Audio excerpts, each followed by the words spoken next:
Olá, pessoal. Então, estamos aqui novamente com o professor Dr. Fernando Prado, e ele está aqui conosco para conversar sobre as suas pesquisas, sobre como ele desenvolveu a tese dele, né, e posteriormente o livro, em que ele tem como tema geral o entendimento do desenvolvimento como uma ideologia, né, e todos os problemas, desafios e derivações desse entendimento. No nosso encontro passado, ele fez uma apresentação do seu material, dos seus estudos, e nesse encontro a gente tem a proposta mais de conversar com ele, de estabelecer algumas ideias em conjunto, tentar pensar, né, juntamente com ele a partir dos estudos dele. Então, seja bem-vindo, professor Fernando. A primeira coisa que eu acho que seria legal a gente apresentar para você, né, porque a gente não teve esse tempo, é de que maneira a gente chega na sua tese, né, na sua obra.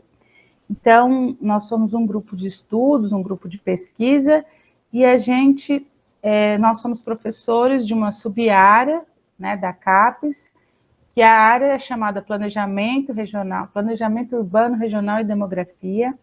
E nessa área estão, né, reunidos os programas de pós-graduação em desenvolvimento regional, que de certa forma é uma sub-área jovem, né, mas que já tem 19 programas atualmente entre acadêmicos e profissionais, e então reúne professores com diferentes formações, né, que vêm da geografia, da economia, da filosofia, do direito.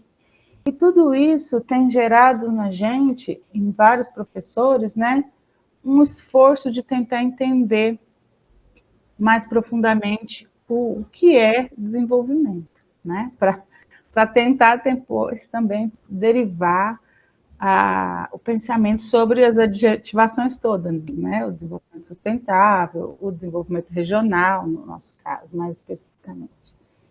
E dessas inquietações nós nos conhecemos, então temos aí uma rede de professores que estão trabalhando nisso. Hoje, né, temos aqui professores do Unialp, da UNC, mas já estamos em contato com vários professores do país, de diferentes programas, né? Temos um projeto em que a gente entrevista professores sobre a compreensão deles, do desenvolvimento e do desenvolvimento regional.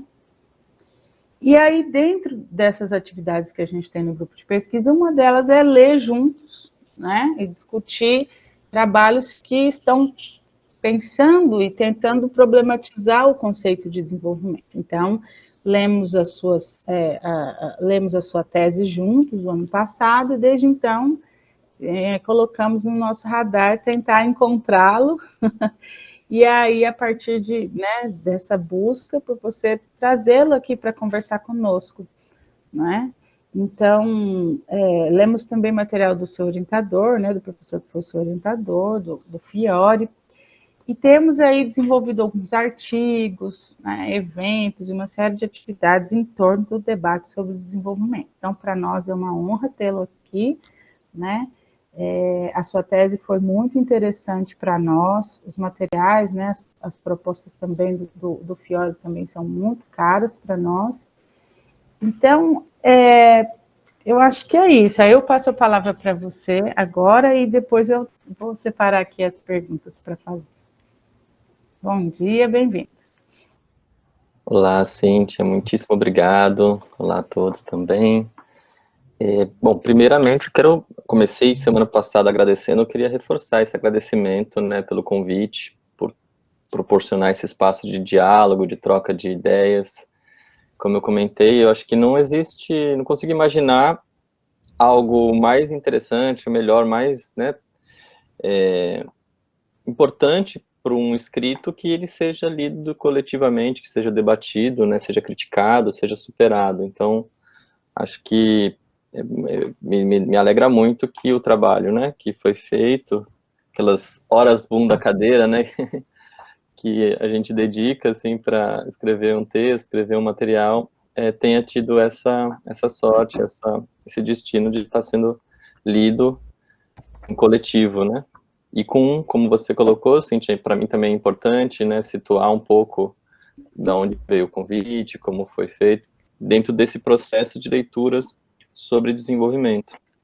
É interessante que ele esteja nesse bojo, assim, nesse conjunto também, né? Eu acho que vocês trazem, pelo que eu pude ver do site, né, do grupo de pesquisa, uma bagagem fantástica de leituras, e eu sou muito defensor da leitura coletiva, né, da leitura em debate, que, enfim, mais cabeças pensam melhor que uma só. E aí as várias leituras em conjunto muitas vezes trazem coisas que não estão colocadas imediatamente na própria leitura. Então, acho que essa leitura que vocês fizeram coletiva, não só do livro, né, ou da tese, mas de tantas outras obras, acho que para mim vai ser muito interessante ouvir vocês com esse olhar, com esse acúmulo que vocês vêm trazendo desse debate. E como eu falei no início também, antes da gente começar aqui a gravar, eu estou muito interessado em ouvir a perspectiva, né, como vocês têm lido também essa questão, como vocês têm analisado, como vocês têm trabalhado o debate sobre desenvolvimento nas suas várias frentes, enquanto categoria, enquanto disputa, né, ideológica, ou melhor, enquanto disputa para além de uma ideologia, né, pensando na ideologia como parte do sistema de dominação. O que eu pensei em colocar aqui mais brevemente nesse início é o elemento que eu vejo, né, certamente tem vários limites, certamente tem vários pontos que eu mesmo ainda não consigo ver de limitação. Alguns eu já consegui, alguns eu fui percebendo a partir de diálogos críticos com outras pessoas também, né? Eu trouxe algum deles no finalzinho da fala semana passada, mas tentando trazer algum elemento que me parece importante até para a conjuntura, que de forma talvez não tão direta, mas que eu acho que pode se desdobrar da tese, né, e do livro, que eu tento trazer no prefácio, é que a crítica à ideologia do desenvolvimento permite a gente ter um pouco menos de ilusão quanto às supostas benesses do desenvolvimento capitalista, né, e não ficar acreditando que nos falta desenvolvimento, que talvez né, um avanço, né, e aí isso traz, né, em si também uma perspectiva estratégica, né, de quais seriam os aliados táticos, quais seriam os aliados estratégicos para um projeto voltado para os interesses da classe trabalhadora.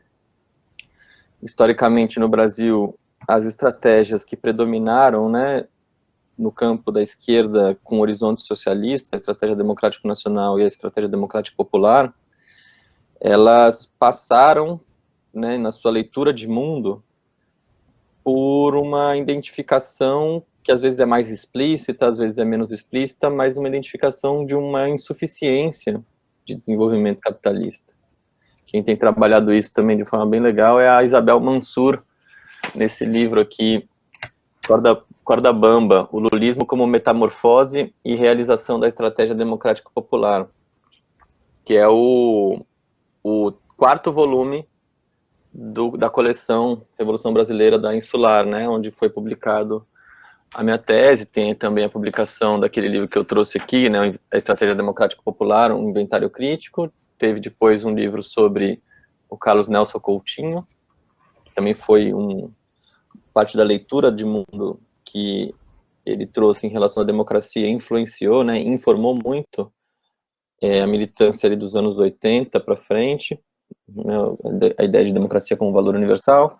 Aí teve a minha tese, depois a tese do Caio Andreade, a ofensiva burguesa na educação, e recentemente também foi publicado o livro do Rodrigo Castelo, que também traz, agora me fugiu o nome, não estou com ele aqui em mãos, mas que é o quinto volume da coleção e traz todo um debate sobre o novo desenvolvimentismo também. E se assim, se me permitem, né, se me permitem uma indicação de leitura possível aí dentro desse debate, eu acho que até esse livro do Rodrigo Castelo é muito importante. É muito importante. É uma compilação de artigos que ele vem escrevendo desde 2009 e traz à tona o tema do novo desenvolvimentismo, né, faz a crítica ao novo desenvolvimentismo de forma muito detalhada, né, ele faz também, tem um texto que eu acho bem importante sobre o padrão de reprodução do capital no Rio de Janeiro.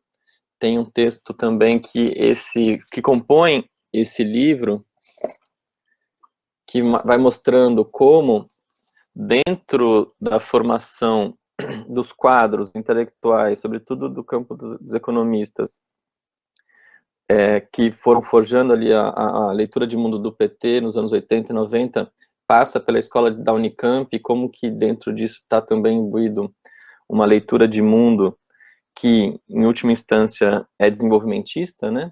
Embora incorpore um ou outro elemento da tradição marxista, acaba não rompendo com o desenvolvimentismo, pelo contrário, né? Acho que potencializa o desenvolvimentismo. Em suma, é um pouco, eu acho que o que traz, né, finalizando, é essa crítica que a perspectiva desenvolvimentista, ela é muito enraizada, né, na formação social brasileira, e ela acaba dando margem a estratégias políticas, né, ela tem uma base material ali que permite, que faz com que estratégias políticas que ainda têm certa ilusão em relação ao desenvolvimento capitalista como benéfico à parte da população, e não como aprofundamento das contradições derivadas do próprio desenvolvimento capitalista. Acho que essa crítica permite a gente criar, né, coletivamente, uma outra leitura de mundo para também pensar uma estratégia que, de fato, responda aos interesses históricos da classe trabalhadora. Claro que isso não vai sair de uma tese, não vai sair de um trabalho específico, vai sair das organizações, né, das organizações políticas, vai sair da luta, né, cotidiana, mas esse trabalho, né, também pode vir a ajudar, né? Eu sempre lembro daquela frase que, salvo engano, agora não está na questão judaica, que Marx fala, olha, a arma da crítica não supera a crítica das armas, mas quando uma crítica toma corpo, né, ganha massas, ela pode se tornar uma força material. Então, acho que por isso que é importante, né, a batalha das ideias, a batalha ali de corações e mentes em relação a como a gente lê a nossa realidade. E para finalizar, também, eu outro dia li, vou finalizar com também, enfim, algo que eu tenho acompanhado e gostado muito dentro dessa disputa entre leituras de mundo, leituras de Brasil, particularmente, e a relação com isso, com a estratégia que nos conforma e que nos orienta. Eu tenho acompanhado um trabalho que setores vinculados ao Núcleo de Educação Popular 13 de Maio têm feito, que chama Decifra-me Enquanto Te Devoro. Já está no terceiro ano, na verdade é um grupo de estudos que começou há muito tempo atrás, fazendo debate sobre a estratégia democrática popular, e depois, antes mesmo da pandemia, eles já estavam com a perspectiva de fazer virtual, para deixar na nuvem, né, para ficar ali um material guardado. Obrigado, Sandro, é isso mesmo.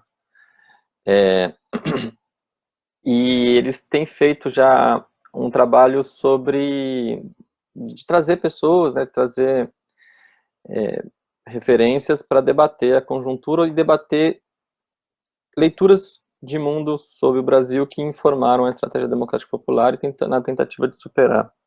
E o último que eu vi foi com a professora da UFRJ, Marina Machado Gouveia, professora do Serviço Social da UFRJ, foi professora aqui da Unila também, e ela tem um vídeo recente chamado Teoria da Dependência e o Capital.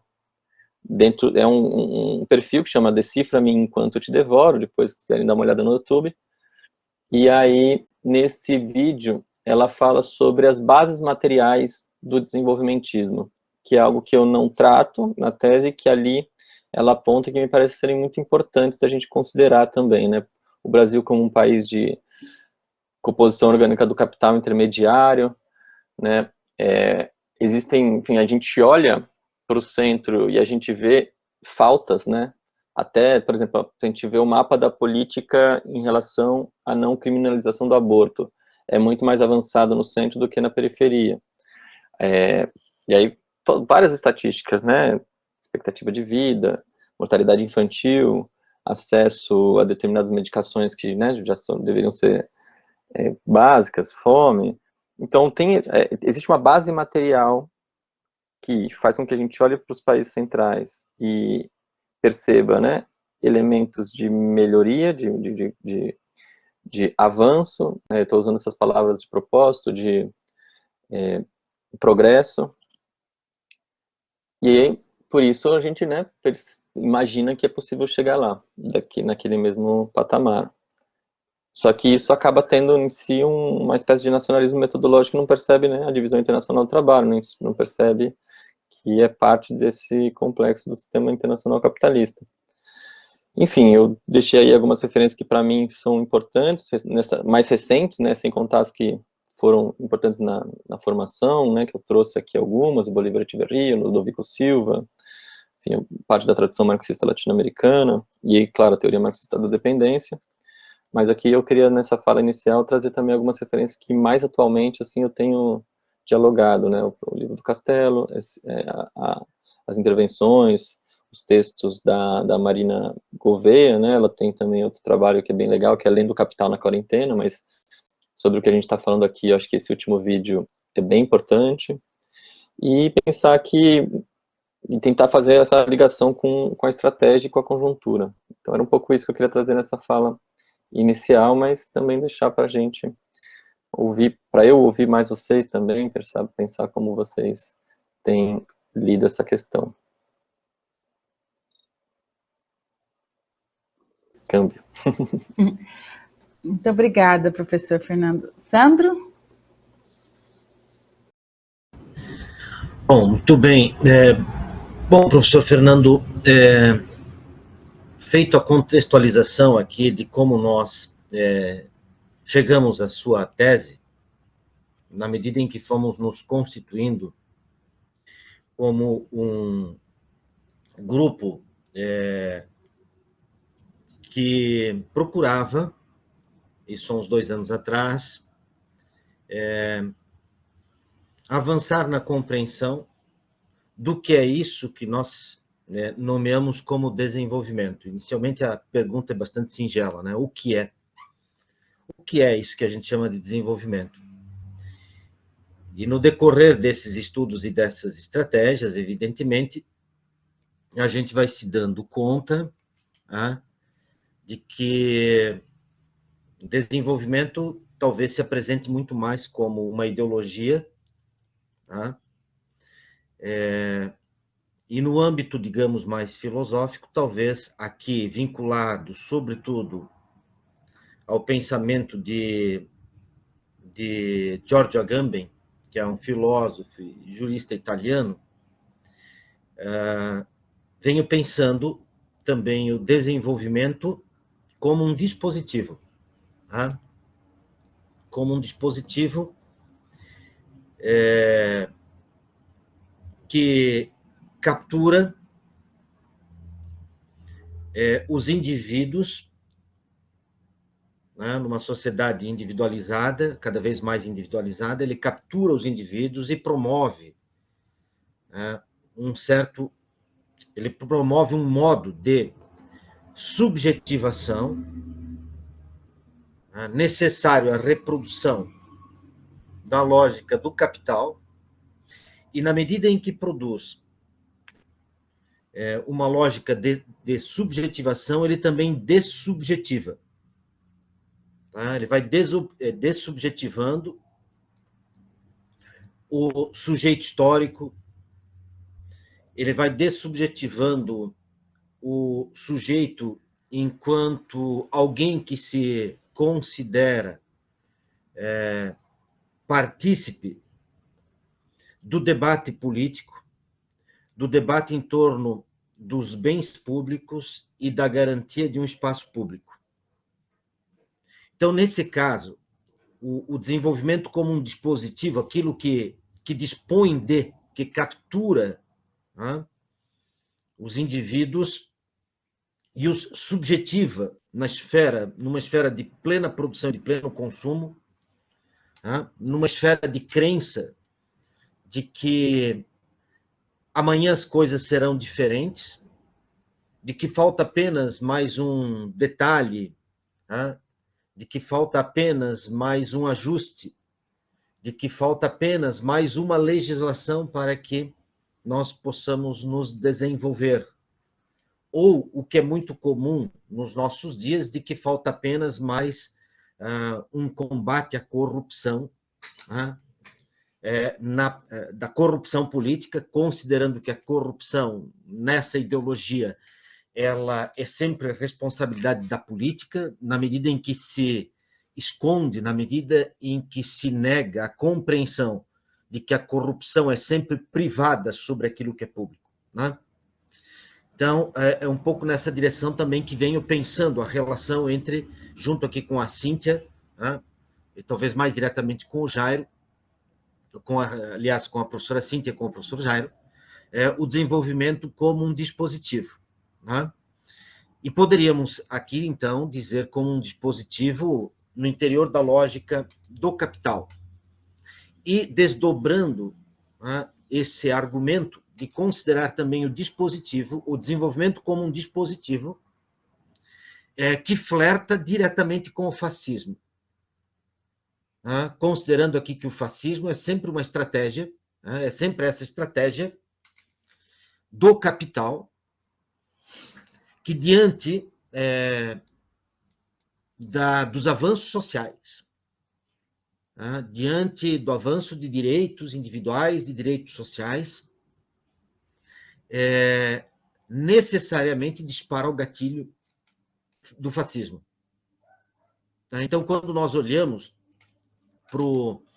para as democracias liberais, desde o início do final do século XX, do final do século XIX para o século XX, nós percebemos claramente essa dimensão fascista que reside no interior das democracias liberais representativas, que de tempos em tempos disparam o gatilho do fascismo, promovendo as grandes tragédias da primeira parte do século XX no Ocidente, que é a Primeira e Segunda Guerra, no continente europeu, que falaciosamente não se apresentam como guerras mundiais, porque são guerras dentro da lógica do capital europeu, imperialista naquele momento.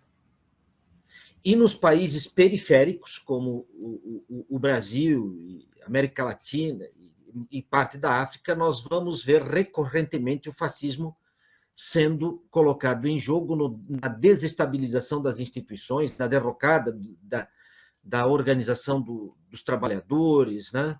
Na violentação dos sindicatos dos trabalhadores, enfim, da desagregação do tecido social, da promoção no interior desse tecido social, né?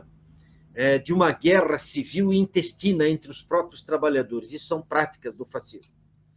Então, quando nós estamos agora em 2022, diante desse cenário, né, não há o discurso da popularização é o discurso ideológico, né, fascista, do próprio capital, que tenta ludibriar a opinião pública, mais uma vez, né, quando, na verdade, é uma guerra civil proposta, né, pelo fascismo no conjunto, enfim, da própria ideologia do desenvolvimento. Então, venho pensando muito e até escrevendo algumas coisas, repito aqui junto com a Cíntia, sobre o desenvolvimento como dispositivo e como um dispositivo na ordem fascista própria do capital. E é nesse sentido que eu gostaria de lhe fazer uma pergunta ou um questionamento para a gente poder conversar aqui, né? Tenho a impressão de que com o avanço da ultradireita, e quando eu falo aqui do avanço da ultradireita, eu não estou me restringindo a um processo eleitoral pontual agora em 2022. Tenho a impressão, ou trabalho com a hipótese de que as estratégias fascistas do capital tenham sido desencadeadas a partir da crise de 2008, da crise do subprime, das bolsas de valores norte-americanas, europeias e parte da Ásia. A partir daquele momento, de forma mais consistente, o fascismo vinha articulando a desestabilização das instituições, a desestabilização do neodesenvolvimentismo praticado pelo governo Lula e levado adiante a seu modo pela presidente Dilma, culminando no financiamento por parte do capital dos movimentos de 2013, de uma pequena burguesia de classe média, média e classe média, bom, média baixa e média média, que vai para as ruas com suas pautas individuais, expressando o seu descontentamento em relação ao avanço do direito dos trabalhadores, das empregadas domésticas, do excesso de Estado no âmbito social. Então, nós vamos ver, a partir de 2013, esse mal-estar dessa pequena burguesia que vai para as ruas, financiada pelo capital. O MBL é um dos movimentos que serão financiados nessa direção. Culminando no golpe de 16, com o impeachment da presidente Dilma e com a instauração do governo fascista a partir de Temer com Bolsonaro. E aí é que vem a questão, talvez, que eu gostaria de conversar com o professor. Estamos diante desse avanço da ultradireita, financiada pelo fascismo, diante do apagão de uma ideologia do desenvolvimentismo, e talvez a gente até pudesse pensar que estaríamos diante da desconsideração do desenvolvimento ou da ideologia do desenvolvimento em sua condição pragmática, utilitarista, tanto quanto do desenvolvimento como um valor cultivado socialmente. Quer dizer, tenho a impressão, professor, de que o que fica cada vez mais evidente é de que as estratégias fascistas colocadas em curso pelo capital abrem mão, inclusive da ideologia do desenvolvimento, que em certos momentos o próprio capital promove no interior dessas sociedades dependentes, na condição da manutenção da sua dependência. É dizer assim, o que de certa forma reforça o argumento de que o desenvolvimento é uma ideologia constitutiva do capital, é uma falácia discursiva, é uma falácia que promove uma guerra de narrativa, sobretudo com prerrogativas socialistas, de uma sociedade de matriz socialista. Tenho a impressão de que Teotônio dos Santos e os pensadores marxistas tenham alcançado essa compreensão, de que o desenvolvimento se constitui como uma narrativa, como uma ideologia burguesa, que em determinados momentos é colocada em curso, no sentido da desmobilização da organização social que necessariamente conduziria a uma sociedade socialista. Um pouco essa questão, um tanto extensa aqui, que eu gostaria de ouvi-lo também nessa direção, e que a sua tese enseja. A leitura da sua tese, já na primeira parte, ela pelo menos me conduz a essas reflexões, ou me conduziu naquele momento.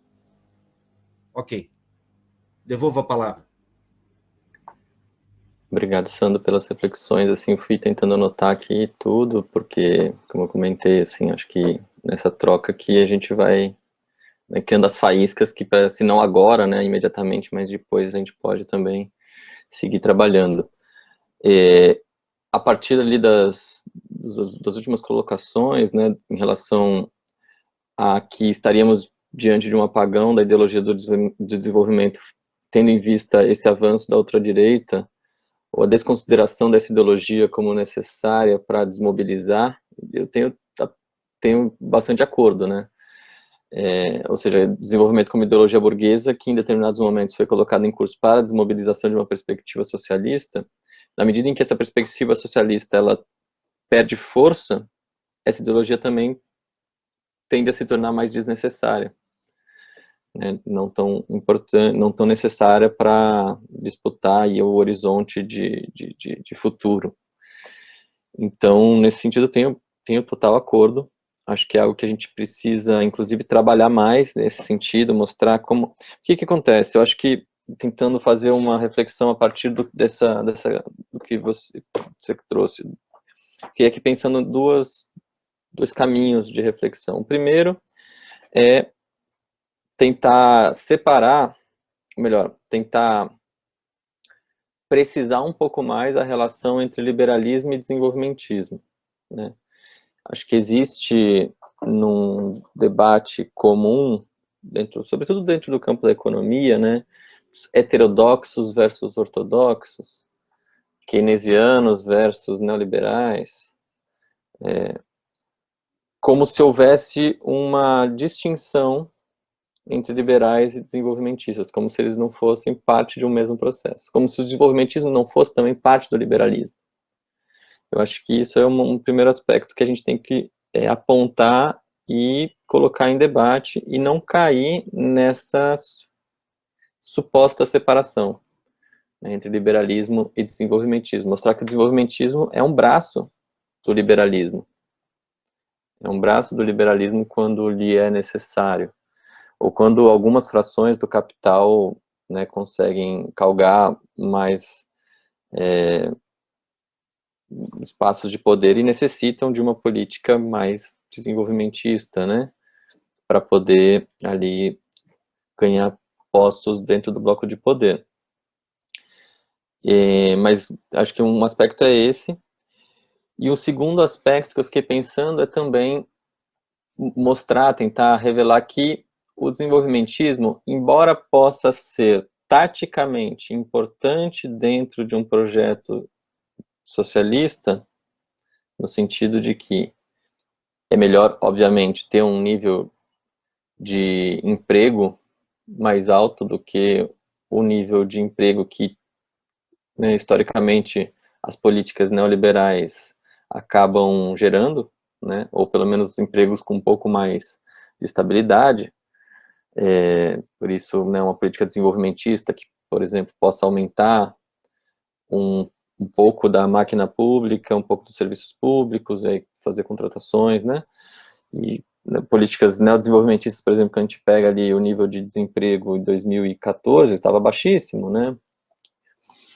É claro que, taticamente, isso é importante para um projeto vinculado aos interesses históricos da classe trabalhadora, né? Nesse caso, me parece que nesses projetos socialistas e comunistas.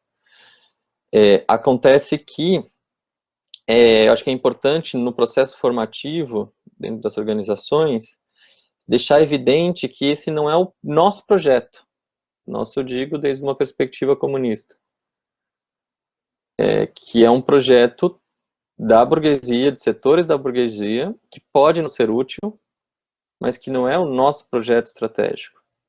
Acontece que, eu acho que dentro dos últimos 40 anos, acho que desde a redemocratização, da formação dos instrumentos da classe trabalhadora, né, desde os partidos, como também os centrais sindicais, movimentos populares, movimentos pela terra, a gente, nesse processo formativo e do fazer político, a gente encampou como nosso o projeto desenvolvimentista ou neodesenvolvimentista. E isso cobrou um preço, né? Cobrou um preço porque a gente perdeu autonomia e independência histórica enquanto classe. A gente foi a reboque, né, de outros setores, de outros projetos, e isso sempre cobra um preço. Isso, né, historicamente sempre cobrou um preço, na medida em que os setores da classe trabalhadora, né, deixam de ter autonomia, independência e clareza histórica sobre quais são os seus próprios projetos e o que são aliados táticos e o que são aliados estratégicos, em algum momento isso vai cobrar, né? Ou seja, nesse sentido, me parece muito acertada a frase que o Marini coloca lá no estudo sobre o Chile, né? O reformismo e a contra-revolução. O reformismo sempre foi a antessala da contra-revolução, na medida em que as organizações da classe trabalhadora não utilizam as reformas como um passo a mais, como, né, um caminho de radicalização, de mobilização, de politização. Por exemplo, é muito mais fácil fazer greves com um nível de desemprego baixo do que agora, por exemplo. Então, utilizar desse momento histórico para mobilizar, para politizar, super importante. Agora, não utilizar desse momento histórico como horizonte, né? Olha, a gente quer isso, né? Como se fosse possível levar adiante um projeto, adiante, digamos, não diria nem em longo prazo, em médio prazo, ou seja, um país como o Brasil não aguenta taxas de desemprego, pelo menos historicamente não aguentou, taxas de desemprego de 3, 4, 5%. Né? Em algum momento, as classes dominantes vão querer retomar seus níveis de taxa de lucro históricos, vão querer retomar os níveis de superexploração da força de trabalho e vão levar adiante a sua ofensiva. Parece que foi isso que aconteceu ali a partir de 2013, mas com um avanço, né, com uma acelerada com o golpe em 2016. Eu vejo a eleição do Bolsonaro como o golpe dentro do golpe, assim como se foi, né, como 68 foi para 64. O impedimento do Lula participar das eleições, assim, o aprofundamento do golpe, para de fato fazer todas as políticas necessárias do ponto de vista de várias frações do capital para que, num segundo momento, que aí o Bolsonaro pode ou não ser necessário para essas frações da burguesia, num segundo momento eles terem mais condições de acumular capital, enfim, de explorar mais o trabalho, né? Em suma, eu acho que o desenvolvimentismo ele cumpre esse papel de capturar, né, um horizonte que não é o horizonte histórico, ou não deveria ser, o horizonte que responde aos interesses históricos da classe trabalhadora, mas ele cumpre esse papel. Né? E aí acaba, de fato, como você falou, desmobilizando em torno de um horizonte que, né, vai ser limitado porque as contradições não vão deixar de existir, as contradições de capital e trabalho não vão deixar de existir. Elas podem se atenuar em determinados momentos, com políticas desenvolvimentistas, mas isso é extremamente limitado, sobretudo num país de capitalismo dependente como o Brasil. Né?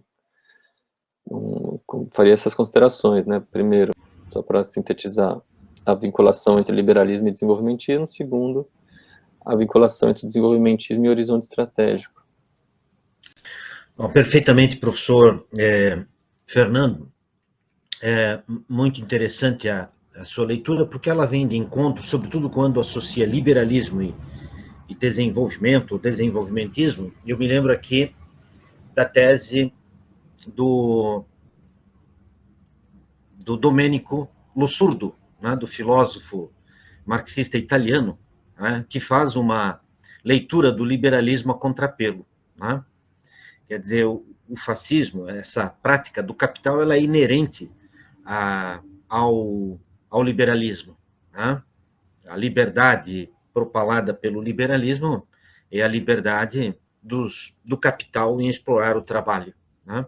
E todas as vezes que isso não se apresenta em conformidade, se estabelece o estado de exceção, se estabelecem todas as formas de violência do capital na manutenção dos seus interesses, que é, de certa forma, a leitura também feita, salvaguardadas as diferenças, por Giorgio Agamben, esse filósofo, a partir do qual estou pensando, né, também o desenvolvimento como um dispositivo. E disso quero desdobrar duas questões. Né?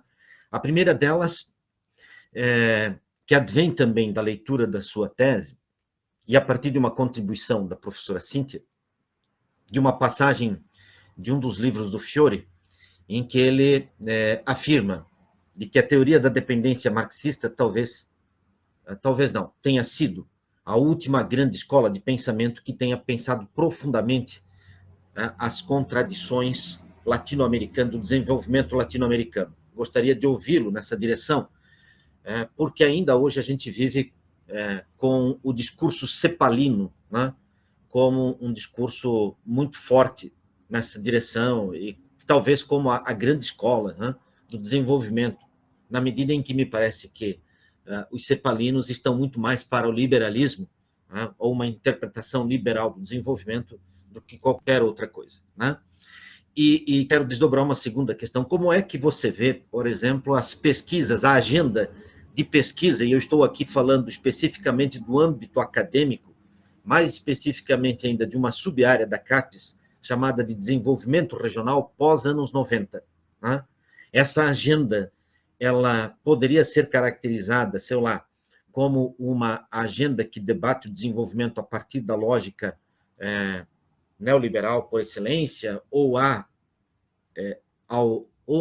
dentro dessa área, ou dessa sub-área, prerrogativas para além dessa agenda neoliberal. Não sei se o professor acompanha isso. Eu gostaria de ouvi-lo um pouco nessa direção. Bueno, sobre a segunda pergunta, acho que vocês têm mais condições de responder do que eu, assim, eu deixaria mais para vocês. E eu gostaria de ouvir, inclusive, nesse sentido, porque tenho pouco contato, assim, né? Quer dizer, tenho contato, mas não é algo que eu me debruço, que eu tenha, né, um mapa sobre os grupos de pesquisa dentro dessa sub-área, né? Então, acho que vocês certamente têm melhor do que eu.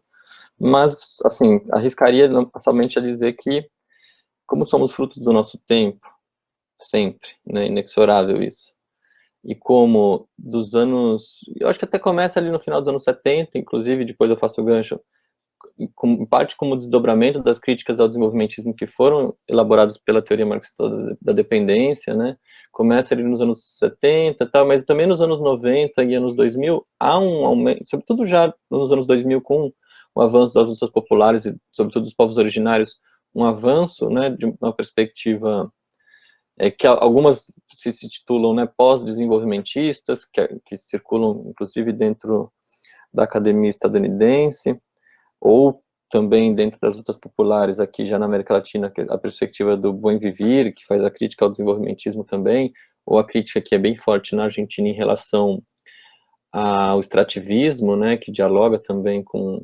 isso. Acho que tendo em vista essa base material dos anos 90 e sobretudo anos 2000, me imagino eu que a crítica ao desenvolvimentismo, ou a ideologia do desenvolvimento, que seria um pouco mais ampla, inclusive que o desenvolvimentismo, ela deve perpassar essa área, né? Deve estar ali presente. Mas, imagino. E vinculando a outra questão,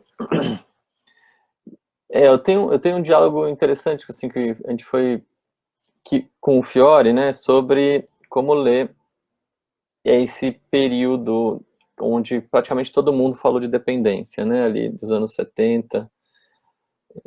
Eu brinco às vezes que se a gente achar, não sei se eu comentei isso no último encontro, mas eu brinco, como eu uso em aula, às vezes eu não lembro onde que eu falei, que se a gente pega qualquer pessoa que tenha tratado da América Latina, né, uma perspectiva, digamos, sociológica ou econômica, né, ou política, nos anos entre 68 e 73, que não tenha tratado o tema da dependência, se você encontrar alguém, eu corto um dedo da minha mão, assim. E todo mundo tratou de dependência. Dependências ali, né, era uma controvérsia candente, né, como superar. E aí dá para fazer todo um diálogo sobre por que isso, né, mas, enfim. O importante é que várias perspectivas, não só marxistas, debateram a questão da dependência nesse período. E o Fiore, eu acho que ele carrega, né, eu faço essa discussão um pouco na tese, ele carrega uma leitura desse debate que quem deu a chave de leitura foi, em primeira instância, o Fernando Henrique, e depois um grande colega do próprio Fiore, que é o Gabriel Palma, que pegou essa chave de leitura do Fernando Henrique e desdobrou, né, num texto. Que é uma chave de leitura que acaba sendo, de alguma forma, injusta com as contribuições da teoria marxista da dependência mesmo, assim, porque coloca num bojo como se esses teóricos tivessem uma perspectiva de que o capitalismo na periferia é inviável, né, e isso é uma leitura que o próprio Fernando Henrique colocava, enfim, e argumentava, e que foi praticamente a única que entrou no Brasil nos anos 70. Né? Então, quem se formou, ou quem passou por um processo formativo nos anos 70 no Brasil, acabou absorvendo essa leitura, embora o Fiore considere, de fato, que essa controvérsia como um todo, eu não diria que eu acho que ele, não sei se ele mudou alguma coisa, mas eu não, até onde eu entendo, ele não coloca tanto peso ou tanta validade da teoria marxista da dependência como quem melhor pensou o desenvolvimento. Mas dentro dessa controvérsia como um todo, eu acho que ele reivindica mais as contribuições do Furtado e do Fernando Henrique nesse processo. Mas, claro, entende como importantes. Eu acho que, de fato, os trabalhos que foram elaborados nesse período para entender as especificidades, as particularidades, ou mesmo as singularidades, né, se a gente for pensar nas formações sociais e não tanto no aspecto regional como um todo, da forma que o capitalismo se dá na América Latina, eles são excelentes, eles são, digamos, são contribuições ineludíveis, assim, que a gente não pode deixar de ter, assim, a gente tem que passar por elas, mesmo as não marxistas, óbvio, né? Trazem também alguns aspectos de leitura da realidade que são importantes. E ao meu ver, as contribuições que se deram no campo do marxismo trazem ainda mais contribuições. E por quê? Porque ali, nesse período, a luta de classes estava, assim, acirradíssima, né? E um período de luta de classes acirrada faz com que seja necessário compreender a realidade para transformá-las para um lado ou para o outro. Seja para um lado desenvolvimentista, seja para um lado de ruptura socialista. Então, se torna necessário, urgente, né, conhecer as determinações da realidade. E por isso eu acho que acabam surgindo leituras atinadas sobre a própria realidade. E então acho que de fato nesse período foi, eu acho que o momento em que se pensou as contradições do desenvolvimento latino-americano de forma muito profunda. Agora, como todos, acho que são também, né, são datadas de alguma forma. Acho que a gente tem que ler de forma crítica no sentido de pensar o que ali ainda se mantém de elementos de leitura da realidade que herdam perspectivas que já não que talvez não tenham tanta atualidade, ou mesmo o que ficou de fora, por exemplo, daquelas perspectivas, porque um ponto importante que ficou de fora dessas perspectivas foi o nível de determinação da questão racial para a América Latina. Não está presente esse debate nas contribuições da teoria marxista da dependência. Em alguma medida, nos trabalhos da Vânia, está assim, presente a questão do patriarcado. Né? A Vânia tem textos sobre o papel da mulher na transição ao socialismo, tem textos sobre o trabalho não pago, né, e como isso é fundamental para a reprodução social da vida e portanto, também do capital. Mas, em relação à questão racial, não está presente. Então, assim, sim, considero que sejam, assim, contribuições fundamentais, mas que também tem pontos que precisam ser melhor elaborados.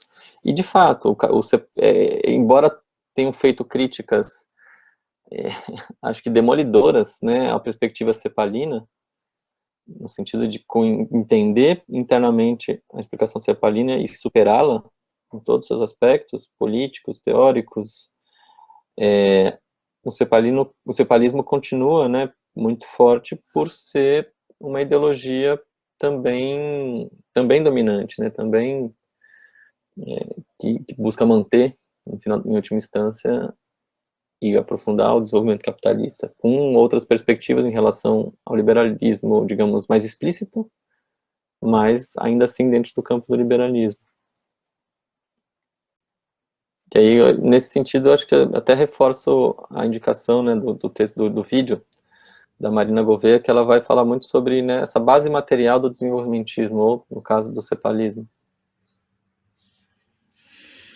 Muito bem, Fernando. Professor Fernando, agradeço aí as suas reflexões, muito interessantes. Uma série de outras surgem aqui, mas eu vou apresentando aqui no chat, porque senão eu tomo a palavra excessivamente aqui e quero também que os meus colegas aqui se posicionem a partir das suas leituras e das suas compreensões. Então, deixo a palavra em aberto aí com o professor Jairo, o professor Leonardo, o Palomino, que se fazem aqui presente, o professor também Edson, da Unialfa, que está aqui conosco e que tem um horário mais apertado aí, né? Então, fiquem à vontade para se posicionarem. Só vou fazer um comentário rapidinho, porque é mais prático mesmo. Eu comentei com a Cíntia, meu computador está com um problema que ele não carrega enquanto não descarregar tudo. Então, assim, ele está com 10% de bateria, é possível que eu caia, daí assim, quando descarrega tudo, ele começa a carregar. Então, vai ter talvez uns 5 minutinhos ali que se eu cair, eu tenho que esperar, daqui a pouquinho eu volto. Muito bem. Bom dia, professor Sandro, professora Cíntia, professor Fernando. Muito obrigado mais uma vez por estar aqui conosco. Isso é muito importante para o nosso grupo e fortalecer as nossas reflexões aqui, vamos dizer assim, né? Sobre essa discussão da própria palavra do desenvolvimento, né? Ela é contraditória na sua etimologia, né? Porque o seu prefixo mesmo já é negativo, né? Pega todas as palavras com o prefixo des, né? É uma negação. E aí depois vem as demais partes da palavra, né? O envolver e a ação. Mas o prefixo, ele é negativo. E isso talvez precisa ser dito, inclusive para a sociedade, né? Que acredita ainda no desenvolvimento como produção, como progresso, como melhora, e assim por diante. Isso já fazem 24 anos atrás, em que eu particularmente me questionava isso, e escrevi um capítulo de livro, numa disciplina, no programa de mestrado, e eu tinha essa preocupação e escrevi mais ou menos isso, que o conceito de desenvolvimento, ele tornou-se um slogan, quanto uma questão ideológica. E questionava na época que era preciso, entretanto, esclarecer que as raízes históricas e ideológicas dos princípios do paradigma dominante, abre aspas, do desenvolvimentismo, estão na ciência, na técnica e, consequentemente, no entendimento da infalibilidade do modelo racional de desenvolvimento, que é vamos dizer assim, uma concepção europeia, né, de desenvolvimento, que veio junto com a Revolução Industrial, né, e que depois ela é difundida para o mundo, e ela é incorporada, inclusive por mim ela foi incorporada. E me questiono cada vez mais como que isso está tão forte dentro dos programas, inclusive no nosso programa de mestrado e doutorado em desenvolvimento regional, como que ela é assimilada.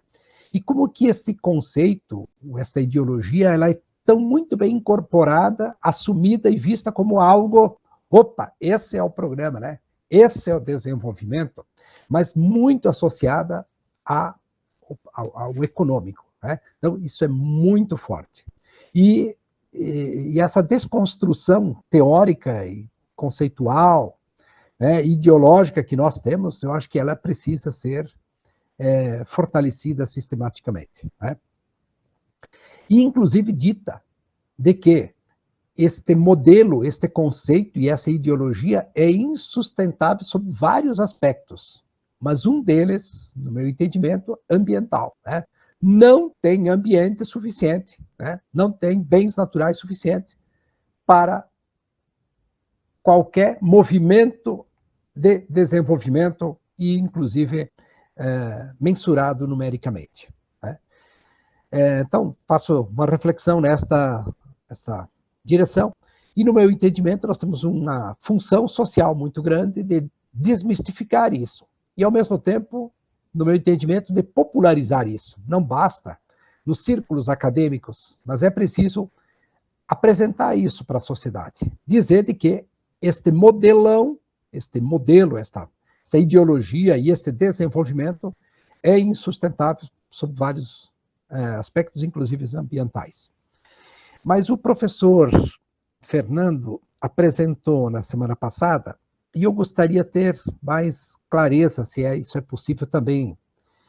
Quais os setores, professor, ou quais, vamos dizer assim, os espaços, inclusive intelectuais, inclusive das fundações, que se apresentam hoje, por exemplo, Fundação Getúlio Vargas, entre outras, onde é que está, vamos dizer assim, o que sustentam esses discursos, essas narrativas do desenvolvimento, ou que servem a, vamos dizer assim, como uma esteira, inclusive, da matriz cepalina, né, apresentada aqui agora há pouco, para manter estas pegadas, esses discursos do desenvolvimento atualmente no Brasil.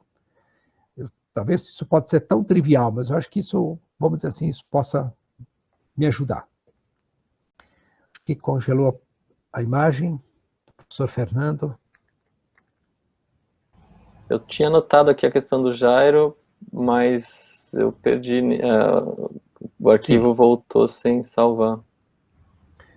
Professor Fernando, mais ou menos assim, talvez pode ser também trivial a pergunta, mas ao mesmo tempo me parece que,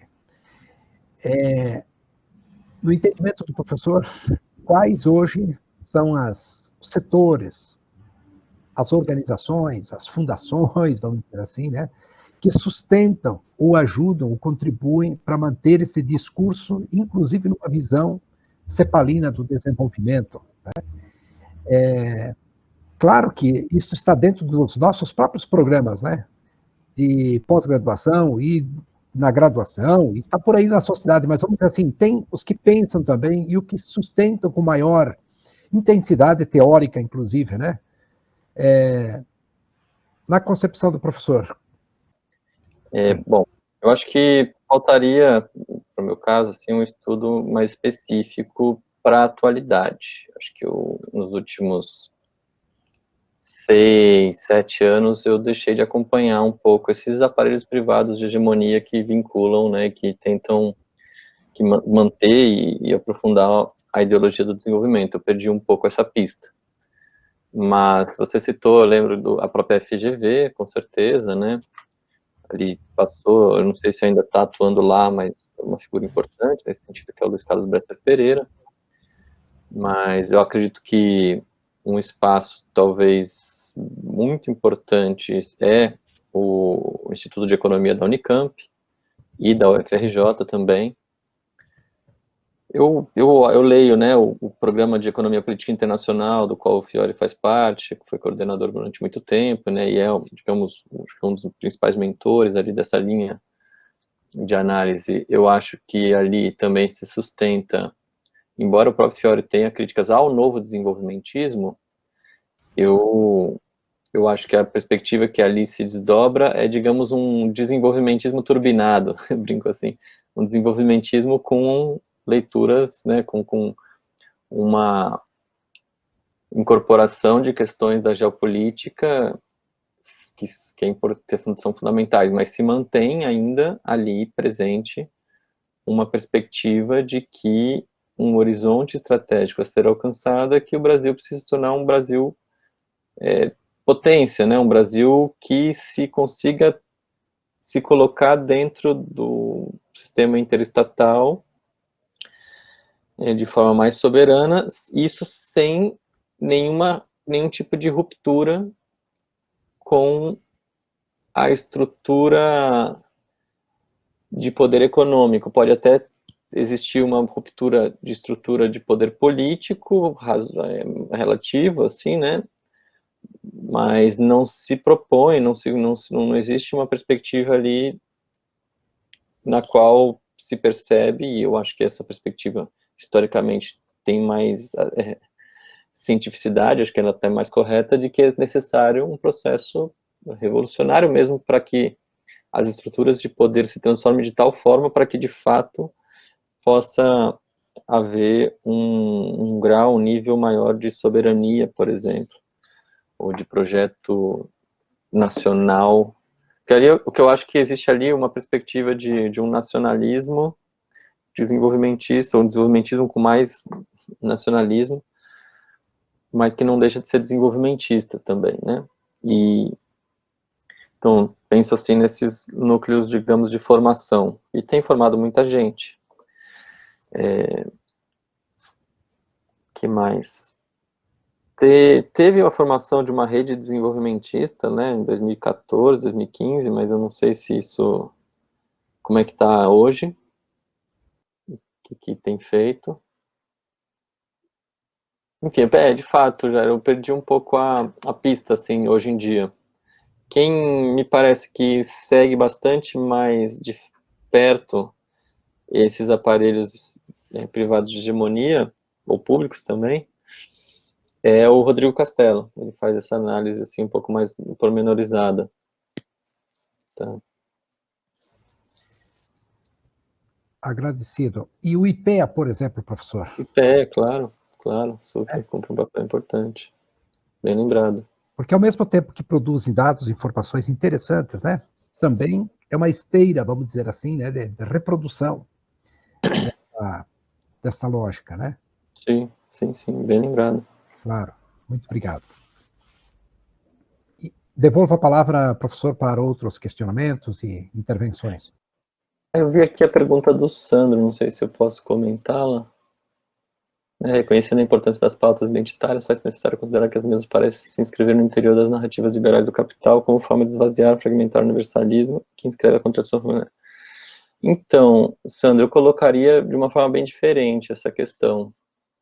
Na verdade, eu não acho que sejam necessariamente pautas identitárias, né? Eu não chamo dessa forma, eu só acho que são pautas contra as opressões, né?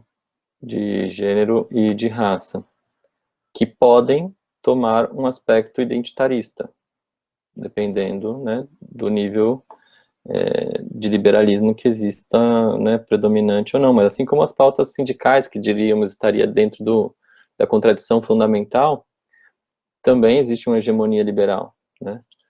Então, acho que o problema está na disputa mesmo por parte das correntes marxistas de pautar a forma como vai se combater essas opressões. Essas opressões não vão deixar de existir, né, só porque, enfim, elas são parte constitutivas desse todo que conforma a classe trabalhadora. Eu acho que, e não são nem, não diria nem que são secundárias ou primárias, né? Eu acho que também são formas, porque assim, na perspectiva da totalidade, uma pessoa trabalhadora não é, ela é um todo, né? Ela é um todo. Se é uma mulher preta, um homem preto é um homem branco, e o homem branco também tem identidade, né, enquanto homem branco, só que essa identidade, como ela é hegemônica, ela é considerada como universal, mas ela é uma particularidade, na verdade uma extrema particularidade, uma singularidade, inclusive, uma particularidade, né, hegemônica. Então, ela é uma pessoa também racializada, só que numa racialização hegemônica e, portanto, é dada como universal. Então, de fato, eu acho que a hegemonia liberal dentro da luta em relação a essas pautas geram um predomínio de um identitarismo, mas as pautas em si não são identitárias. Acho que as pautas são, né, de combate à opressão e ao racismo, e à opressão vinculada à divisão sexual do trabalho, e o liberalismo hegemônico, que não é hegemônico só dentro dessas pautas, mas é também dentro do sindicalismo, né, dentro das pautas políticas mais gerais, né, cumpre esse papel de fragmentação, né. Me permita aqui apenas um comentário, professor, no sentido de que, tomando em consideração aquela famosa e última frase do Manifesto Comunista, né, a gente pode considerar de que no bojo da luta de classes, né, essas singularidades que são constitutivas, que são opressões constitutivas e que caracterizam as singularidades latino-americanas, digamos assim, em relação a outros povos, também respeitadas as suas singularidades, as opressões que sofreram. É um pouco a questão, quer dizer assim, Me parece que o manifesto nos aponta claramente que a luta contra o capital é uma luta do trabalho contra o capital. Né? E respeitadas as singularidades, na medida, me parece, que valorizadas excessivamente essas singularidades, que não significa desconsiderá-las no interior de uma totalidade universalista, porque senão seria também uma variável de totalitarismo no próprio universalismo, que desconsideraria as singularidades opressivas de cada povo, de cada agrupamento, né? Quer dizer, me parece, aqui, sobretudo, estou pensando com outro autor chamado Zizek, que o professor deve conhecer, Slavoj Zizek, né? Que vem nessa direção, né? E nos diz, olha, é preciso reconhecer essas singularidades, mas, de todo modo, na medida em que elas se apresentam como singularidades circunstanciadas dos processos de dominação, elas comprometem a luta no seu âmbito universal, né? Esse é um aspecto.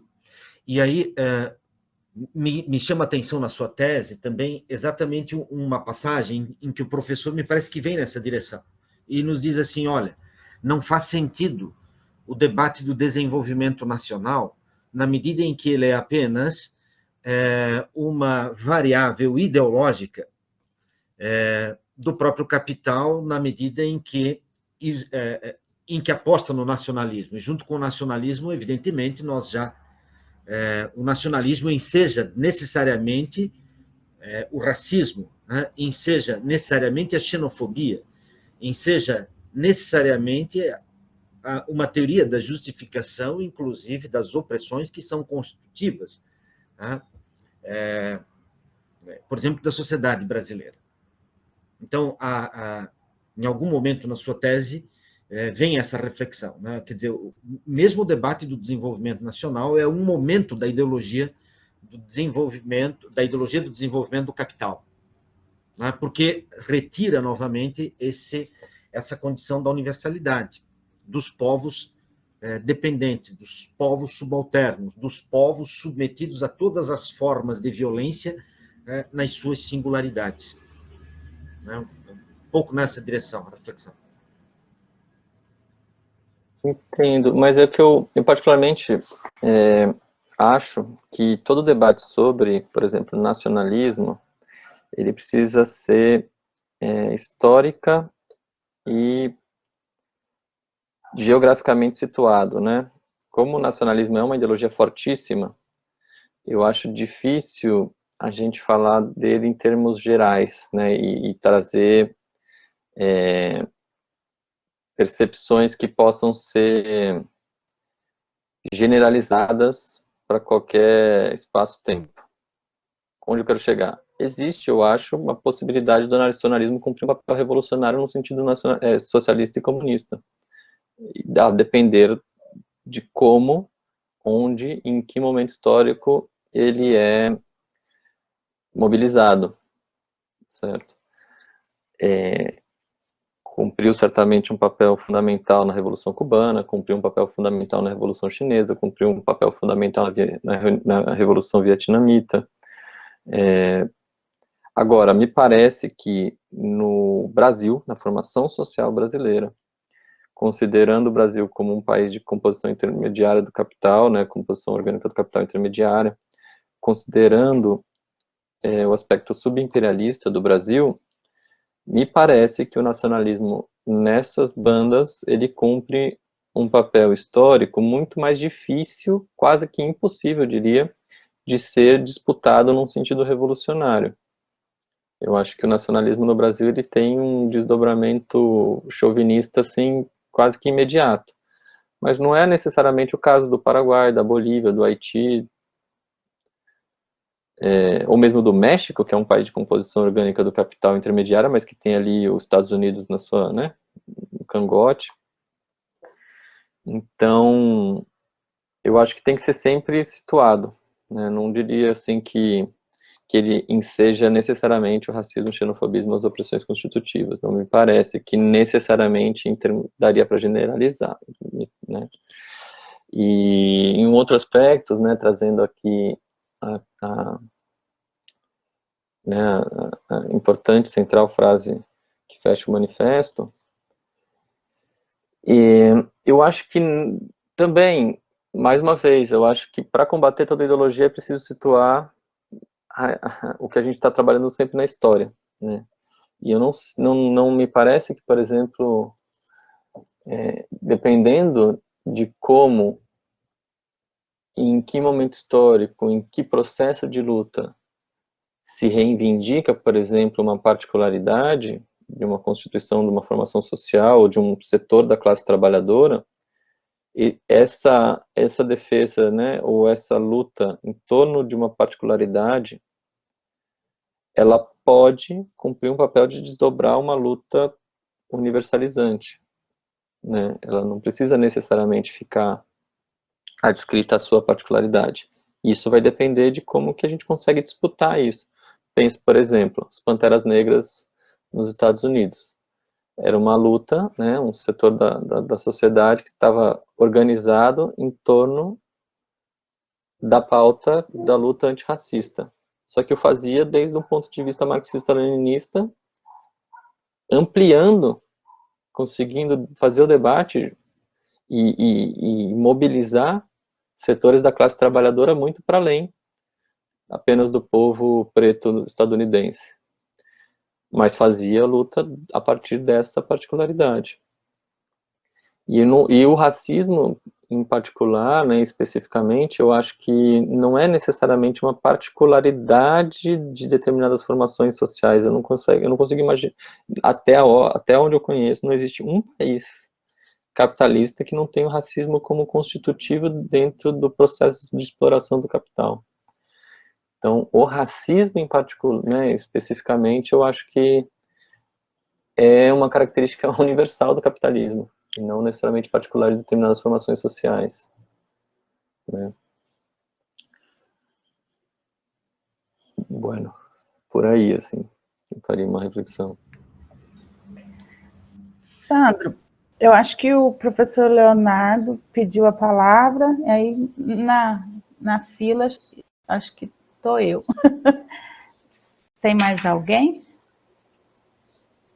Acho que é isso. Pode ser, Sandro? Exatamente, pode ser. Tem o professor Palomino também que está conosco, o professor José Mário Vipieski, que também está participando, e que sintam-se à vontade para posicionar seus argumentos e seus questionamentos. Vou eu, então. Bom, uma alegria poder ouvir os professores, né? Eu acho que o debate foi caminhando, as questões que eu tinha separado, o debate foi caminhando para outro lado. Então, assim, as questões que eu vou trazer vão remeter mais às primeiras falas do professor Fernando e do professor Sandro, que tocaram, acho que, em algumas questões fundamentais. Uma delas, a crise de 2008, 2009, que o professor 2007, 2009, né? Final de 2007, que o professor Sandro citou, e me parece que sim, que é um marco importante para a conjuntura, para o contexto que a gente vive atualmente, né? Tem alguns autores, em especial um autor chamado Michael Roberts, um economista, que caracteriza como uma longa depressão, né? Porque você tem períodos de crise após a crise de 2007 e 2009, períodos de crise intercalados com estagnação, baixo crescimento econômico, né? No Brasil, a gente teve, por exemplo, a crise de 2014, 2017 e agora a crise de 2020, né? Que foi não causada pela pandemia, mas ampliada pela pandemia, isso em nível mundial, né? Então, crises de superprodução de capitais, né? E um aparente paradoxo entre a crise econômica e a ampliação dos lucros das grandes corporações. Um paradoxo aparente, né?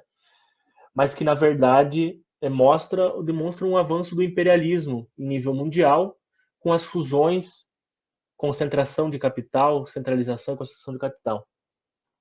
E aí o imperialismo repetindo a leitura leninista do imperialismo, né? Como uma característica do capitalismo. não necessariamente de um Estado nacional, né, mas uma característica de uma fase, de uma etapa do capitalismo. E a gente vive hoje um acirramento dos conflitos, me parece, né, também é uma leitura, um acirramento dos conflitos interimperialistas, né? E aí a guerra na Ucrânia, um certo reordenamento nas potências imperialistas nos últimos anos. Tem as indicações também, vou fazer algumas, se me permite. Tem um autor alemão chamado August Thalheimer, não sei se vocês conhecem, escreveu um texto muito importante chamado Linhas e Conceitos Básicos da Política Internacional após a Segunda Guerra, na qual ele desenvolve um conceito de cooperação antagônica para definir o imperialismo, né, naquele momento. E me parece um conceito importante para, a partir dele, desenvolver essa reflexão acerca dos conflitos interimperialistas atualmente. Se esse conceito de cooperação antagônica permanece atual ou se os reordenamentos, né, devido agora à queda do bloco soviético, já há alguns anos, né, a restauração capitalista na China ou não, né, que também é uma questão controversa e em debate, né. Bom, então essa é uma questão. A segunda questão é em relação ao fascismo, né, e vinculada a esse momento histórico que nós estamos vivendo. E aí o outro texto do Thalheimer, chamado Sobre o Fascismo. Bom, esse é um tema também que tem várias correntes no próprio marxismo que analisam o fascismo de maneiras diferentes, né? É uma questão, um debate acirrado também. No caso do Thalheimer, há uma visão do fascismo como ditadura aberta e indireta da burguesia, né? Diferenciada do bonapartismo e, no caso da América Latina, das ditaduras militares, né? Com características próprias. Vale a pena dar uma olhada nesse texto do Thalheimer. E para finalizar, uma última questão que o professor Fernando citou e que me parece também ser uma questão fundamental é que o problema que a gente já tocou na última conversa, que o problema fundamental em torno da luta de classes, digamos assim, no Brasil, me parece ser a ausência de uma posição independente dos trabalhadores, né? Então, o problema primário não seriam as alianças estabelecidas, né? Mas sim a ausência dessa posição independente e que, a partir dela, se possibilitaria construir a luta, e inclusive com alianças que fossem coerentes, né? Com essa posição. E aí, a ausência, então, dessa posição que é chamada de posição proletária, digamos assim, na luta de classes, né? Então esse parece ser um elemento central e que explica inclusive a ascensão do fascismo, enfim, no contexto atual. Acho que é isso. Não tem uma pergunta, mas algumas reflexões aí que foram suscitadas lá, retomando as primeiras falas da manhã.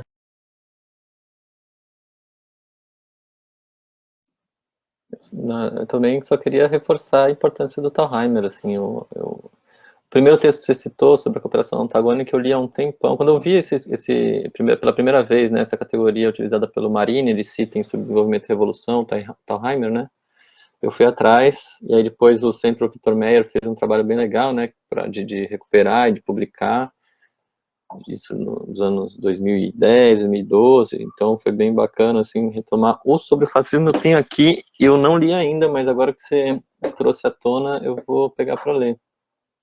Eu acho, assim, para mim, pelo menos, me abriu uma chavinha na cabeça o conceito de cooperação antagônica, assim, acho que a gente consegue ler os conflitos interimperialistas de uma forma muito melhor a partir dessa categoria. E bom, em relação à última questão, Leonardo, eu tenho um acordo contigo. Acho que é um problema sério, acho que a gente tem que tentar entender qual é a base material disso, né? Não é somente um problema de direções, eu acho que isso é um erro histórico também de algumas organizações da classe trabalhadora que só fica tentando culpar a direção, é traição, mas não consegue entender o fundo disso, né? e ver como que a gente consegue superar um processo histórico de reorganização da classe trabalhadora, né? Eu sou militante do Partido Comunista Brasileiro, e a gente, dentro do partido, do PCB e da Unidade Classista, que é a corrente sindical, a gente tem tentado fazer um debate, junto com várias outras organizações, da necessidade de uma reorganização da classe, né? E nesse sentido de independência dentro de um processo histórico, né, de ter independência de classe para poder, a partir dessa independência, conseguir né, ter flexibilidade tática e firmeza estratégica, como diria o Lenin. Outras organizações, historicamente, já fizeram isso também, né, a própria Polop, que reivindica o Thalheimer, né, enfim. Mas não é um processo simples. Assim, a gente está lidando ali com organizações que estão, né, ganhando milhões na bolsa de valores, nos fundos de pensão, enfim, setores ali da CUT, enfim, e que tem um peso histórico na organização dos trabalhadores que é difícil de romper.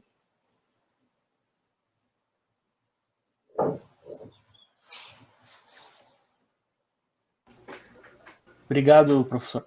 Vamos Eu que dialogando. agradeço.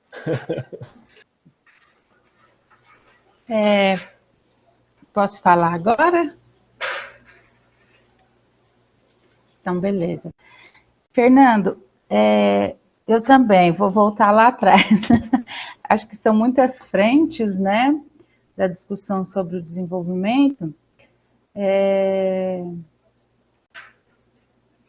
Mas eu queria retomar uma discussão que você faz sobre a relação da construção da ideologia. Até na sua tese você traz uma citação de uma revista, né, em que há abertamente uma frase da necessidade da construção de uma ideologia que seja instrumento, né, para conter o horizonte socialista, né? E, assim, a gente tem algumas impressões nos levantamentos que a gente faz, de diversas formas, como isso ainda se perpetua, né? Por exemplo, a gente não enxergar muitos esforços de uma leitura de esquerda, de uma esquerda mais radical dentro das instituições, dos pensadores, né, como Teotônio, mesmo da teoria da dependência, como eles não estão presentes em várias, né, em várias leituras, inclusive do Fiore, como você traz, né?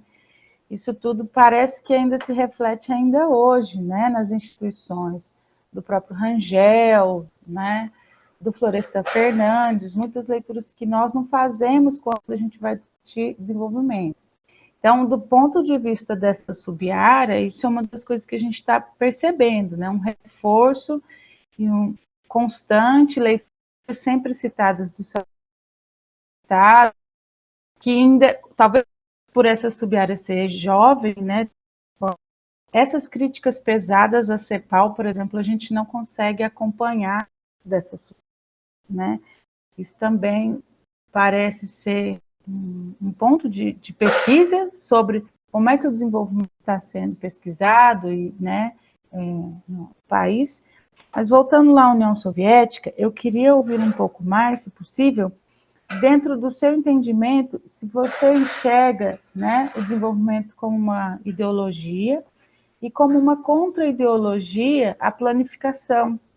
Porque a impressão que a gente tem, ou que eu tenho, é que parece que, e aí eu concordo que o desenvolvimento ele tem que ter uma leitura histórica e também tem que ter uma leitura espacial, né, geográfica, que parece que ao longo do tempo, o termo ele tem uma dinâmica, né, ele consegue se transformar, mas a princípio, naquela fase em que ele, claro, ele não se desenvolve ali, né, no pós-segunda guerra, mas ele tem, né, ele vai ter uma força, especialmente a partir da Guerra Fria, em que ele vai abarcar, me parece, direitos sociais. E essas características todas que a gente apresenta como positivas do desenvolvimento, me parecem estar ligadas a essa necessidade, né, de um esforço da contra-ideologia do horizonte socialista, e ela parece que ela vai se metamorfoseando conforme a ideologia se enraiza, né? Então, se no Brasil a gente tem já uma ideologia profundamente enraizada, ela pode se desfazer daqueles instrumentos, né? E aí, considerando aqui concordância com o Sandro, do entendimento do desenvolvimento como dispositivo, ela pode até se desfazer de alguns elementos, porque esse dispositivo está em funcionamento. Mas do ponto de vista da questão espacial, a gente tem exemplos, e aí você até citou o México, né, pela proximidade, né, mas embora o México não seja um bom exemplo nesse sentido, mas especialmente Coreia do Sul, me parece que ali a gente vai ter o desenvolvimentismo, né, ou o discurso do desenvolvimentismo, com bases próximas do período de Guerra Fria, em que é a necessidade de investimento, etc. Então, eu queria ouvir primeiro sobre a relação do entendimento do desenvolvimento como uma contra-ideologia à planificação e ao horizonte socialista. Se você acha que esses aspectos positivos do desenvolvimento têm relação com aquele momento histórico, com a necessidade de uma reação ao horizonte socialista. E depois, se possível, falar um pouco sobre China, né? Se você, como é que você enxerga as discussões sobre China, se você faz leituras nesse aspecto, né? Especialmente da atual batalha de ideias em que se diz que a China não é socialista, mas um capitalismo de Estado.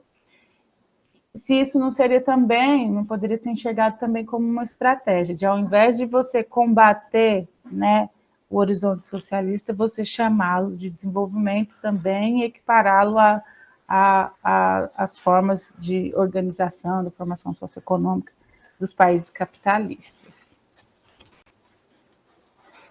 Pronto. Muito obrigado, Cíntia. Eu tinha anotado também essa questão sobre a China que você colocou no chat, né, na semana passada. Vou começar até por ela, porque assim, eu não me sinto à vontade de comentar sobre a China, sabe? Eu não tenho leitura, tenho, assim, conheço quem trabalha, conheço os textos, assim, conheço, assim, tenho no radar, mas nunca parei para, de fato, ler, né?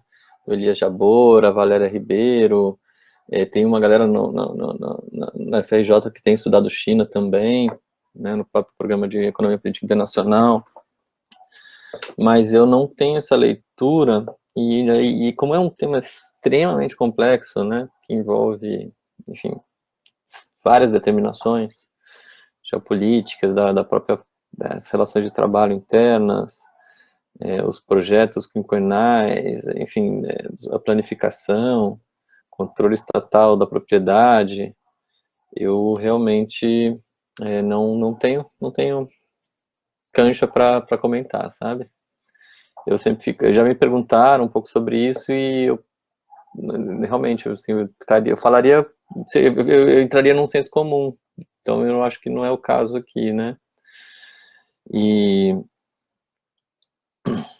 única coisa, assim, que eu tenho conseguido acompanhar um pouco e que, assim, está no radar de preocupações, mas sem nenhum tipo de conclusão, longe disso, é que quando eu vejo, por exemplo, os discursos, por exemplo, teve um congresso, né, do Partido Comunista Chinês, aí tem lá os discursos ou as resoluções finais, o que me chama a atenção é que é muito presente o horizonte do desenvolvimento. Pode ser que seja na tradução, não sei, né, porque também tem isso.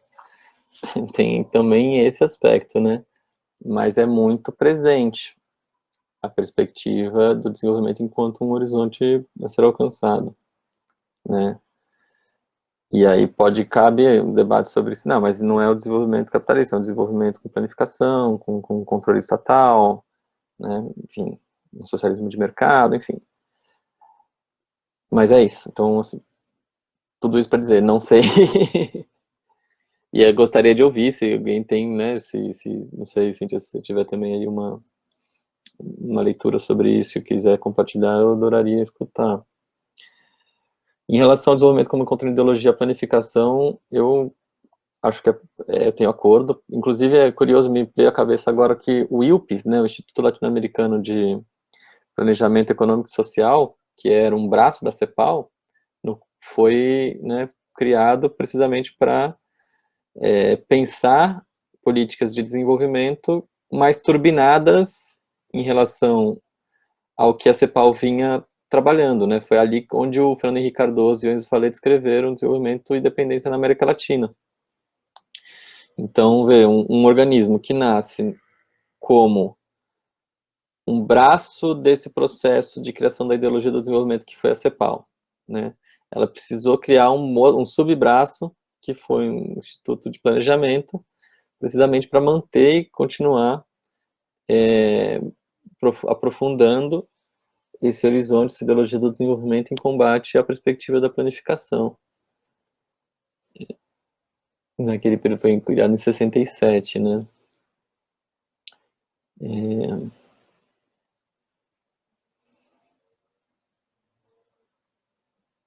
Pode falar. Posso falar? Só lembrando, tem um artigo da Ribeiro e Piquet que vai mostrar como a nossa pós-graduação em planejamento, né, ela nasce também vinculada à CEPAL. Eu acho que aqui, não sei se você tem interesse, mas eu acho que seria muito legal a gente, quem sabe, contar um pouco com a sua ajuda nisso, de entender, né, a formação da pós-graduação, especialmente dos programas ligados ao debate sobre desenvolvimento, planejamento e desenvolvimento, porque tem, inclusive, investimentos assim de formação dos professores e de alunos que foram ao Chile, que foram fazer treinamentos, né, dentro da metodologia da CEPAL de planejamento. Então, por isso que eu também fiz essa pergunta sobre a contra-ideologia da União Soviética, né? Porque me parece que ele tenta calar, né, o pensamento sobre e os estudos sobre planificação e trazer esse outro, né, esse outro viés, inclusive para dentro da nossa pós-graduação, já naquela época, né? Perfeito, acho que pegar essa pista assim e desdobrando acho que é essencial. Eu acho que é uma hipótese com grande validade, assim, acho que é mais do que, eu diria quase que já não é tanto, não é mais que uma hipótese, eu acho que já é o dado, caberia ter esse mapeamento. Eu acho que o trabalho de mapeamento, porque de fato me faz todo sentido, eu acho. E acho que, deixa eu ver, se tinha alguma coisa que faltou. Acho que era isso, né?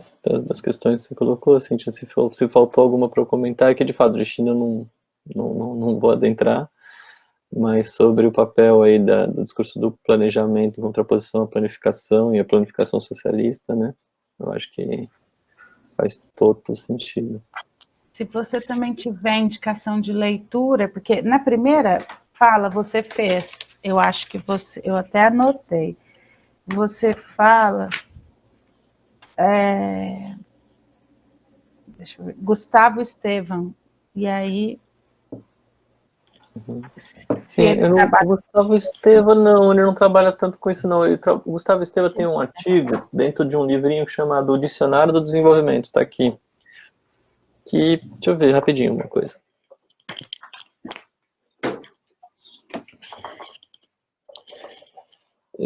Não sei se vocês já passaram por essa bibliografia, Dicionário do Desenvolvimento. E aí vão pegando várias palavrinhas-chave, né, que estão dentro do discurso do desenvolvimento, entre elas a palavra desenvolvimento. Tem, inclusive, aqui eu não li, mas tem aqui planejamento, acho que seria o caso de dar uma olhadinha. Quem escreve sobre planejamento, deixa eu ver. Eu estava até marcado essa página, olha só, que interessante. Eu marquei e não li ainda. Eu tinha uma marcação aqui. É o Arthur Escobar, né, que é um dos teóricos aí do pós-desenvolvimentismo colombiano, radicado nos Estados Unidos. Acho que vale a pena dar uma olhadinha, eu vou ler esse aqui do planejamento. E eu acho que até comecei a ler, porque está marcada a página aqui, mas não lembro, faz tempo. Então, Gustavo Esteva, ele faz o texto sobre desenvolvimento desse livro. E me foi útil, assim, no sentido de... pois traz à tona, por exemplo, o discurso do Harry Truman como um ponto, né, de marcação, assim. Dá umas chaves nesse sentido que o Jairo trouxe, né, sobre a etimologia da palavra desenvolvimento mesmo, né? Desenvolver. E é muito interessante, assim, como é tão naturalizada a palavra, eu brinco em sala de aula de usar, faço esse diálogo sobre a etimologia da palavra. E uso, né, inclusive, alguns elementos, assim, expressões de educação popular, por exemplo. Eu fico bem agachadinho, assim, envolvido, e aí vai desenvolver, né? Só que também tem esse aspecto, o desenvolvimento que se utilizou no sentido biológico, ele tem um desenvolvimento, uma planta desenvolve, cresce, só que uma hora morre, né? Só que essa parte da morte no debate que foi sendo incorporado nas ciências sociais não existe.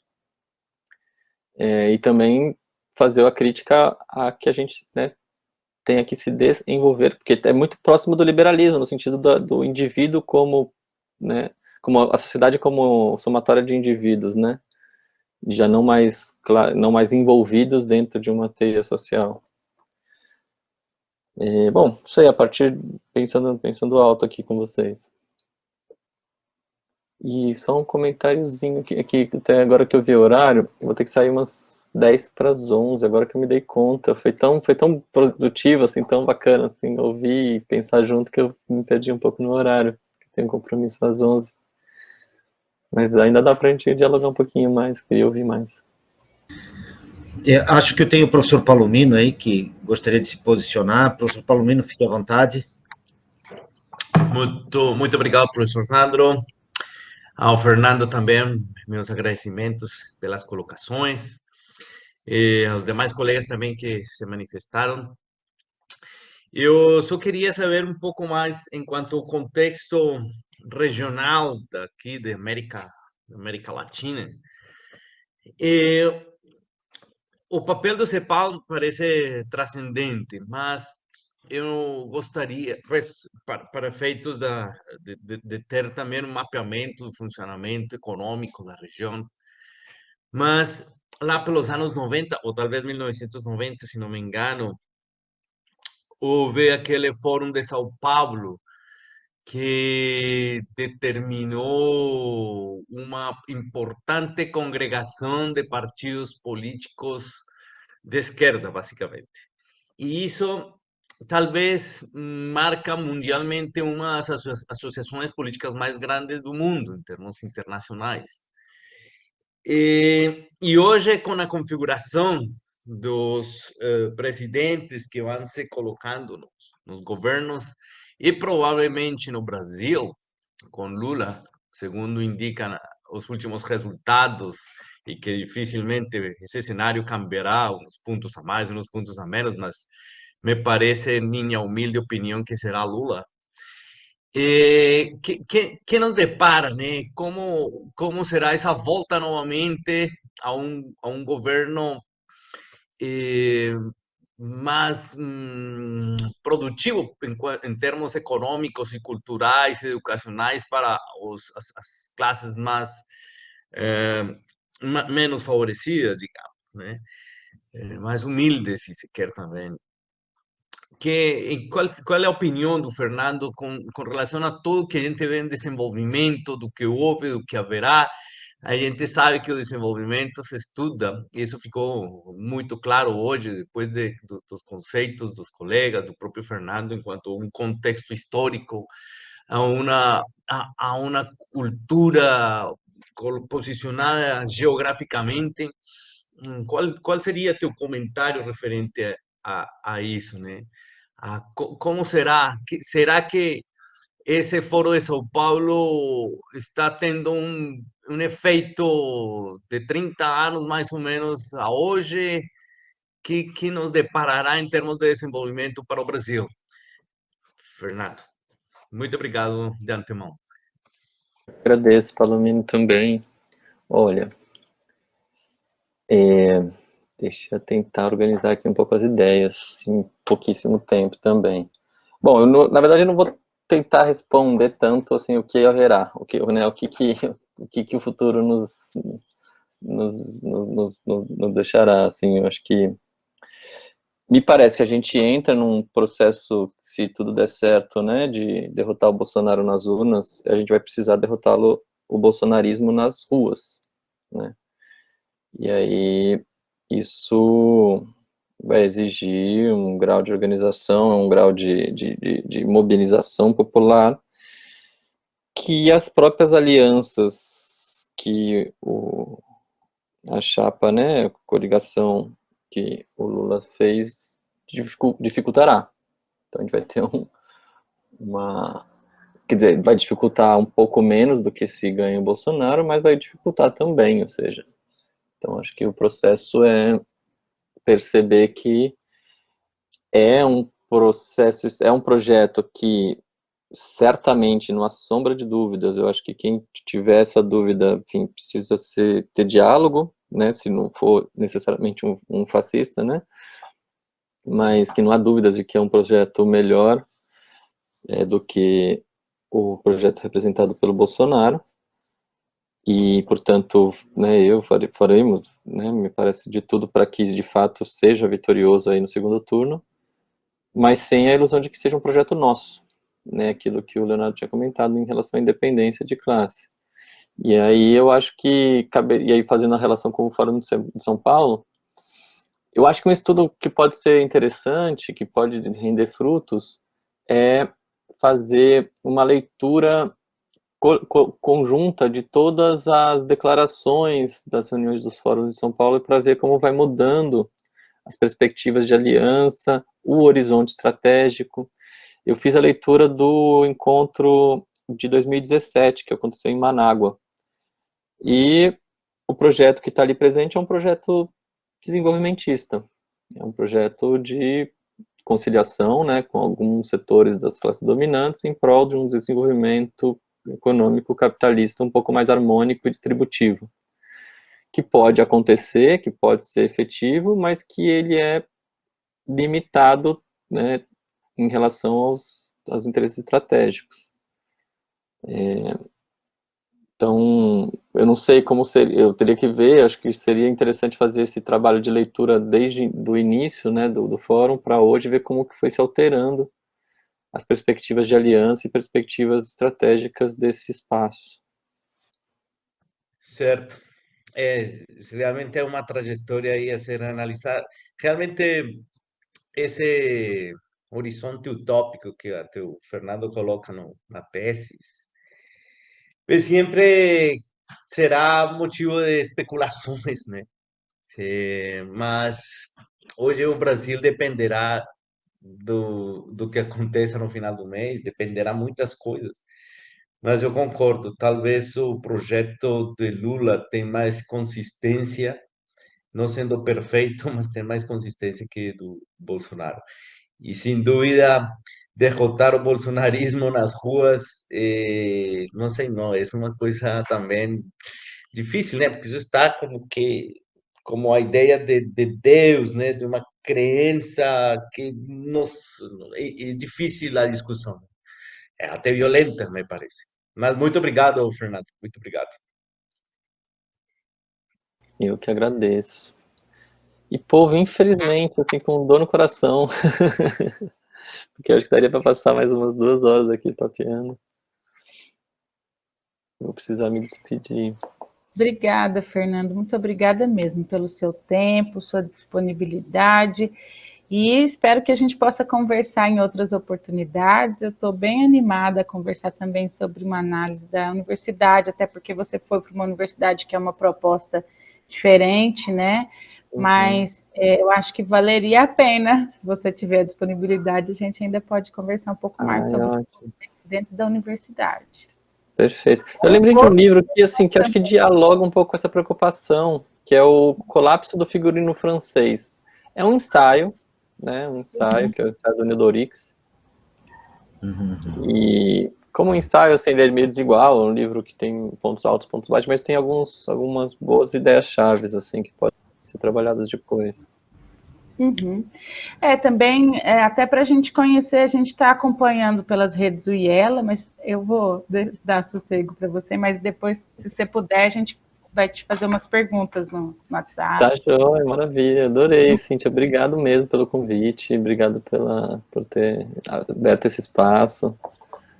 Realmente, para mim, sim, tá sendo, né, fenomenal, assim, realmente, e não diria se não fosse de fato, sabe, acho que gostaria de continuar esse diálogo também em outros momentos. Bom, de minha parte também quero agradecer ao professor Fernando aí pela sua disponibilidade, pela sua generosidade de tempo em compartilhar suas reflexões, suas análises, suas pesquisas, né? E a forma como posiciona os argumentos e o discurso em relação às questões colocadas aqui. É sempre muito produtivo e urgente e necessário, né? Pensarmos em voz alta e potencializarmos aí a potência do pensamento diante dos desafios nos quais nós estamos inseridos, né? E também acho importante ressaltar aqui essa disposição do professor Fernando quando, né, em alguma medida, nós estamos também diante de uma certa paralisia, né, do mundo acadêmico, e que já faz algum tempo, né? Uma certa letargia, né, certo, me parece até um certo aburguesamento do debate, pelo menos em maior ou menor grau, né? Então, quando encontramos interlocutores com essa disposição e com essas perspectivas, é algo extremamente salutar aqui, no sentido de potencializarmos o pensamento diante dos desafios do nosso próprio tempo, como filhos do tempo que somos. Então, muito obrigado, Fernando, e seguramente esse debate, acho que essa troca de ideias, quem sabe, possamos mantê-la, né, e dar continuidade. Tomara, oxalá. Maravilha. Obrigado, Sandro, também. Obrigado, Obrigada, Cíntia. pessoal. Bom dia. Até mais. Até mais.